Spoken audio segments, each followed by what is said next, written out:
Well, here we are. Cuphead DLC has finally come out. Cuphead in the Delicious Less course is available now. And before we start this video, if you haven't played it, there are spoilers because I can't really talk about stuff without spoiling anything. So if you haven't played it, I recommend you do. It is a good time. But anyway, let's just talk about what I think. I mean, this isn't really a script or anything. It's just me talking about the game, you know, my opinion, what I think is good and bad.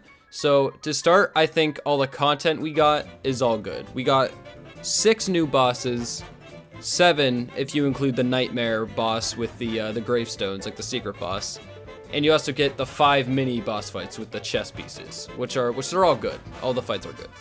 You get 3 new weapons, which are all pretty good. Like, they're all really good weapons, and they're all unique in their own way, which is cool.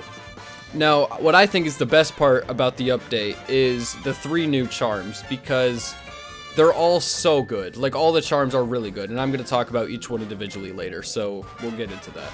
Another thing that is really good about the DLC is the soundtrack. Now, I'm not the first person to say that Cuphead has some banging music, like, just listen to some of these.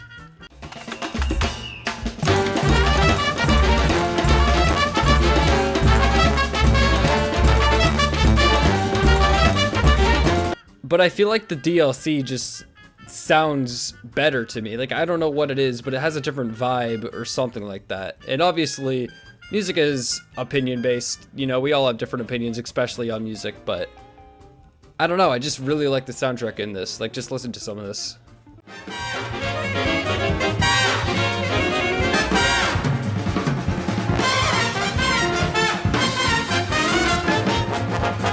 Now, all the bosses and fights, they're great. They're all really fun and interesting and everything. The problem that I had and a couple other people are having is that, and it isn't really even a problem that much, but it just feels really short, you know? If you're good at Cuphead and you've been playing for a long time, you will go through this DLC really quickly. In like 2 to 3 hours, you'll be done with all the fights. And it's a little disappointing, but at the same time, I'd rather have quality over quantity. Like, I'd rather have what we have now other than, you know, 20 boss fights, but they're all really boring and shit. Like, what we have now is perfect, I think. Now, the last thing I want to talk about is just the 3 charms that they added, because their benefits are all just crazy good. So the first one, Heart Ring. It's basically Heart, just better, because every 1st, 3rd, and 6th parry that you get an extra health, like you get an extra hit point, which is just insanely good because you don't lose any damage and you basically just get 3 extra health, which is just crazy good. Now, the second charm I want to talk about, the cookie charm, the astral cookie, you know, whatever you want to call it. Miss Chalice is such a good character, okay? So you get the double jump and you also get the dodge, which is basically like a smoke bomb, but you have to be crouching. Which is already really good. But you also get you get 1 extra heart, which is just like, what? Okay, cool. Let's just make her overpowered, I guess. Like, that, I don't know why you would use really anything else. Unless you get this next charm, because this next charm is fucking overpowered. So this next charm, it is at a very interesting place, because it is horrible when you first get it. But you level it up as you beat other bosses. So, when you get the Broken Relic, it is basically a nerf to yourself. You are making yourself worse, but as you beat more bosses, it gets so much better. So here's what it does after you get it all maxed out and everything. You get the Smoke Bomb ability, the Heart Ring ability, like I talked about like a minute ago, and you also get every weapon equipped. Like, I just mean every weapon. For one boss, you just get to use every weapon. Like, this charm is so good for getting S tiers that I don't know why anybody in their right mind would use anything else. Like, I'm serious. Level up this charm as soon as you can and use it.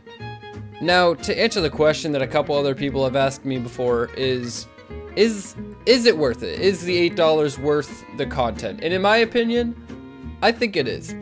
Now, I can already see it. There's going to be a bunch of people saying, like, $8 is just not worth 2 hours or 2 or 3 hours of content. And in my opinion, I strongly disagree, because the quality is what matters the most. And the animation alone just looks beautiful. Like that, I can't even imagine how long that took. Like, holy crap. But I think it's worth it, and the only thing that matters is that if you think it's worth it. So if people say it's not worth it, that's fine. It's their own opinion. But if you think it's worth it, then yeah, go for it. Like, it's not a big deal. Anyway, I hope you liked the couple minutes of me talking about what I think about the DLC. I hope you guys like it too. I think that it was amazing. Thought it was really fun. So yeah, like and subscribe if you want, or don't. That's cool too. And have a nice day.